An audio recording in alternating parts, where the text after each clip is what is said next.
By the time this video goes public, I should be getting back from Islay to Edinburgh from my tour of Islay. I will have been in Scotland for a few days. I will have had dinner with Aquavite, Roy. I will have had a few drams at the Bon Accord with friends. And there will be videos coming up from that whole thing. I've probably done a live or two in the last week as well from somewhere in Scotland. Wow. It's amazing what you can do when you pre-record things. I have here, well, I'll tell you what I've had already tonight.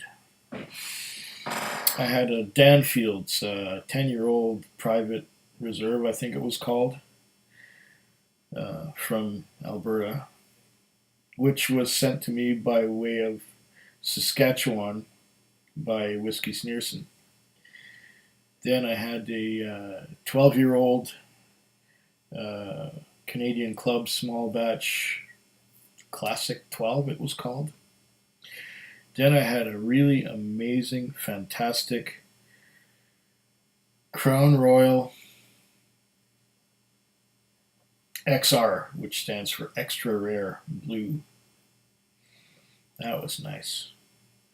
Now I have a Glen Scotia 12. This one here. Now I'm surprised that this didn't come in a box like their double barrel did. But this is the way it was on the shelf with no box. And so I thought, oh, okay, let's try this one as well and get some more of that Campbeltown experience, of which I might sorely be lacking. Ooh, nice pop. I will pour me a dram of this guy. And then I'll read what there is to read on the bottle, because there's no box to read it off of. Okay. Glen Scotia Campbeltown Single Malt Scotch Whisky, quintessentially Scottish. A unique Campbeltown distillery with traditional copper stills that help develop fruity, floral, and spicy flavors, matured primarily in premium quality bourbon casks to our cooperage specification. Subscribe free to become a member at www.friendsofscotia.com to receive advance information of any new Glen Scotia release or event. Glen Scotia Distillery, Campbeltown, Scotland. www.glenscotia.com. And on here there is product of Scotland, non-chill filtered, natural color, 46% alcohol by volume, and there is a picture of a bovine animal, probably Angus beef. Yeah, there you go. Okay, and this is not all that expensive, really. It says here, Glen Scotia 12 years, $75.56. 10-cent bottle deposit. Okay, $75.66. So $7.57. $7.57 would be liquor tax, and $3.50 and 25 cents. So $3.77 approximately would be the goods and services tax. Yeah, that's about right. Anyway, 75 and 775.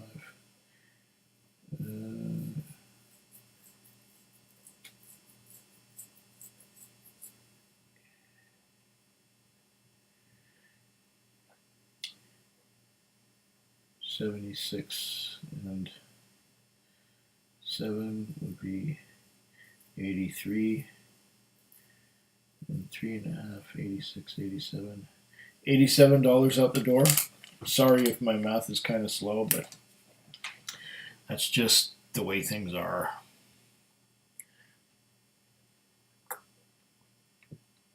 I've had 3 drams already. I'm not feeling any pain. In fact, I'm enjoying this a lot. And just that my math skills off the top of my head are not quite so good. What do I get here?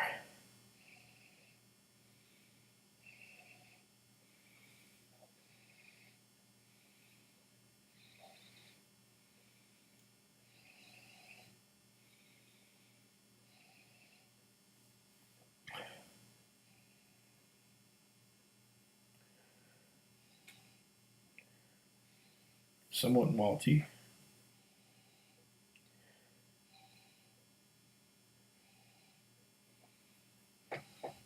That's it. Ovaltine with alcohol in it.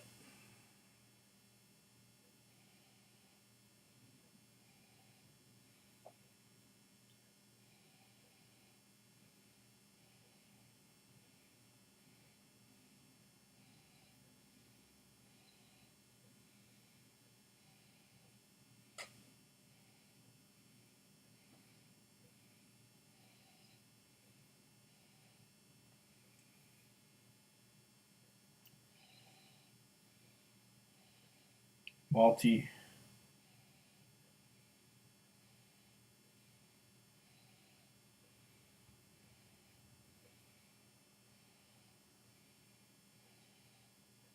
A little bit fruity. Getting, along with the malt, I'm getting some kind of apples and pears and that kind of thing.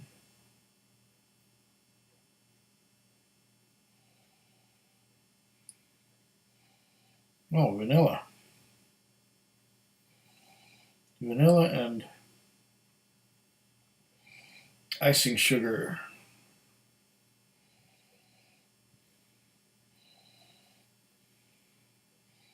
It's opening up a little bit.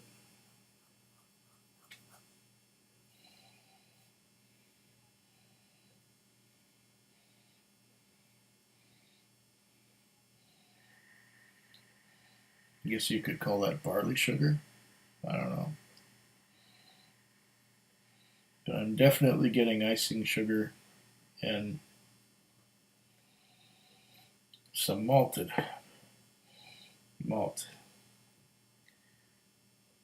barley.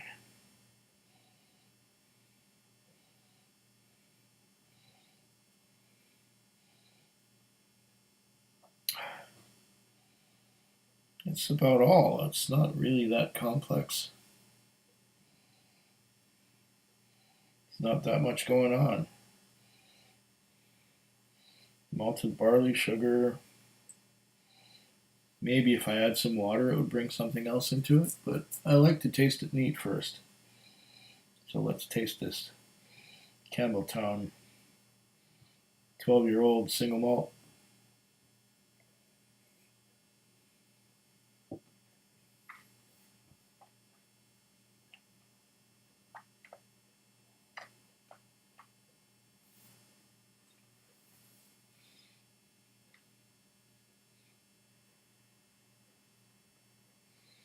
Mm.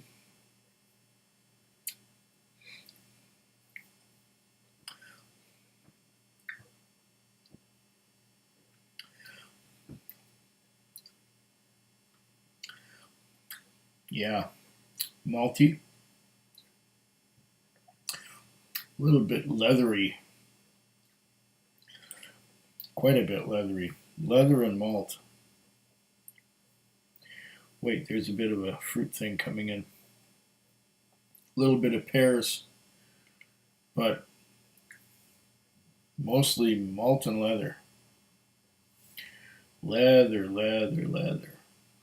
Wow. I'm gonna have to have a glass of water.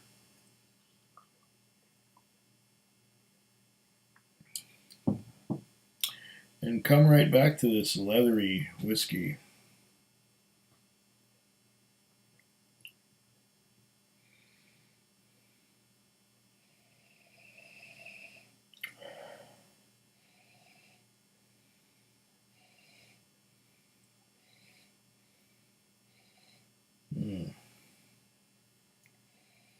Malt again, icing sugar kind of thing.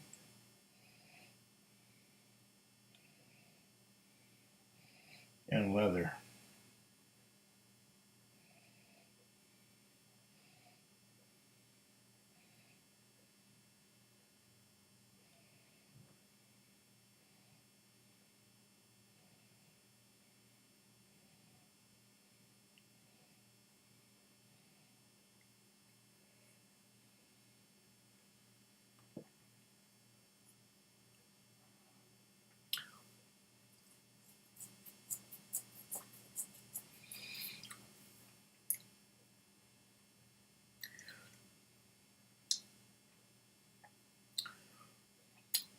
Yeah, once again, it's quite malty on the palate too, and leather. Malt and leather, just a little hint of some pears. A little hint, like it comes in through the gap between my front teeth, and that's how big the pear component is. The size of the gap of my front teeth, if that makes any sense. Uh, that's the only place the pear is coming from. It's leather and malt everywhere else. Wonder what other people have gotten out of this. That's mostly what I get. Neat.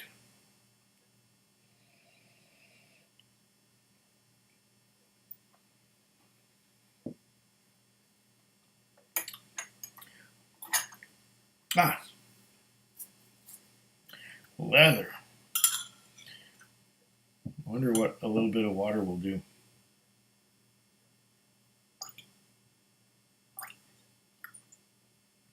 That should be enough for a 46% alcohol by volume.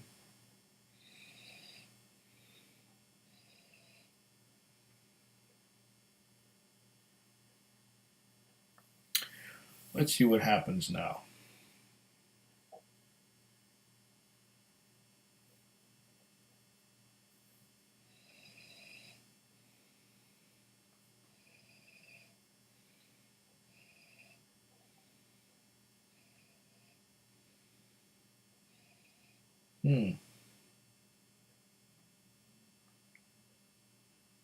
I don't think I killed it.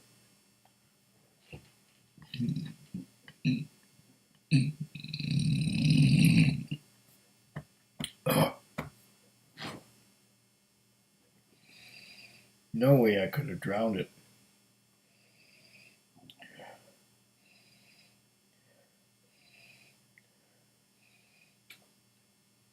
Maltiness, leather, a little bit of a cherry note. There's the pear again.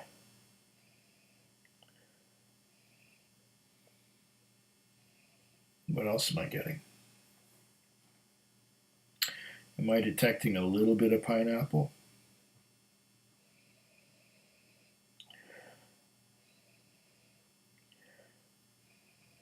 Icing sugar, apples.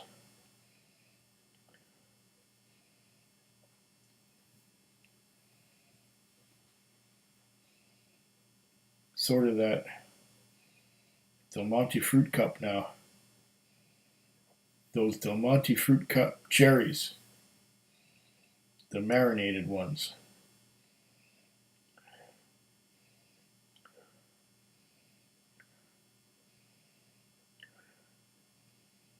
Mm.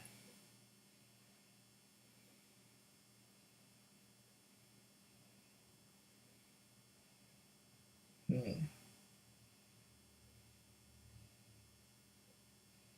Fruity and peachy.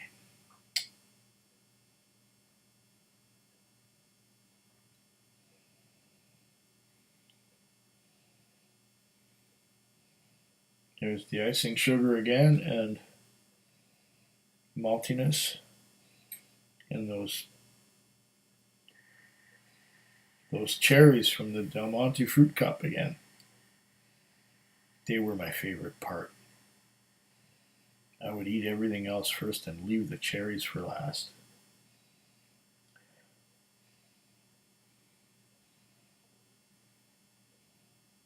Again.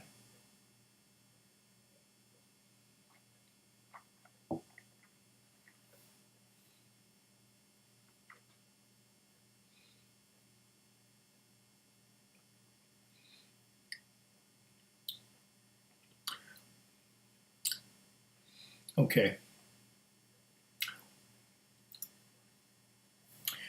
The addition of water has caused that heavy leather note to move aside and give me fruitiness. The fruitiness is, as you could probably guess from what I've said already, those cherries from the Del Monte fruit cup and a little bit of pineapple and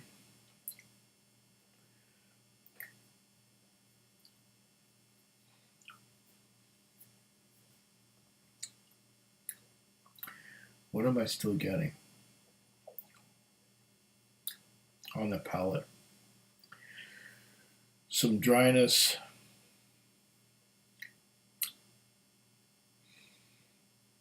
Not much else.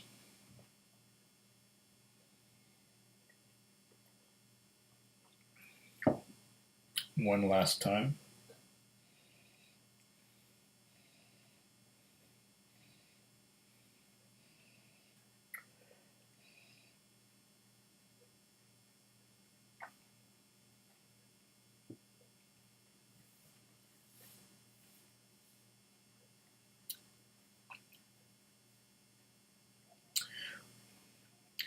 This is quite satisfying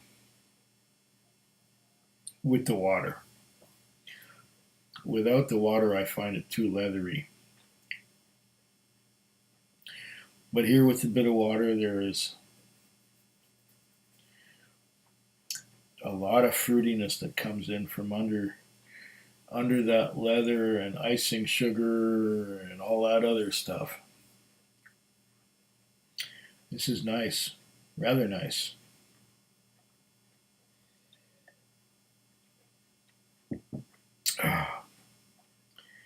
Slancheva. Food Quig.